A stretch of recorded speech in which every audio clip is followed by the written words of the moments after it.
नाही नाही, मी निवडणुकीतच नाही, रिझल्ट सांगतो म्हणलं तुम्हाला ओढायला लागले तुम्ही त्याच्यात. बीड आणि जालन्याचे रिझल्ट काय असतील की जर दोन्ही ठिकाणी तुम्ही सांगत ते लोकांनी ऐकले? नाही नाही, पूर्ण महाराष्ट्रातच मराठा एकतर्फी आहे, परंतु कोण निवडून येईन हे सांगायला मी निवडणुकीत नाही, माझा समाज नाही, मी नाव घेतलंच नाही ना पर्सनल की याला पाडा. तसं म्हणलं असतं तर मग आमची प्रतिष्ठा पणाला लागली असती. जनतेला अधिकार आहे, अभिव्यक्ती स्वातंत्र्य आहे, फक्त त्यांना एवढंच सांगितलंय पाडा, पण मताची ताकद दिसली पाहिजे.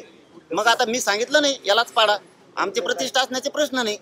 तशी जर मस्ती असली समजा की आम्ही नाही सांगून म्हणायची, मग विधानसभेला बघू, नाव घेऊन पाडू. मग तुम्ही नाव न घेता थेट इशारा दिलेला आहे, आता विधानसभेत बघू तुम्ही कसं निवडून येतात ते, त्याचं काय काय होतंय,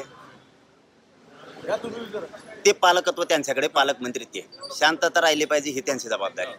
परंतु त्यांनी सांगितलंच पाहिजे ना, त्यांनी सांगितलं पाहिजे की शांततेचं आव्हान, पण ते सांगत नाहीयेत. पण वैयक्तिक टिप्पणी आपण केली नाही. 4 तारखेपासून म्हणजे 4 जून पासून मराठा आरक्षणासाठी आमरण उपोषण, सगळ्या सोयऱ्याची अंमलबजावणी आणि मराठा आणि कुणबी एकच आहे हा कायदा पारित होण्यासाठी.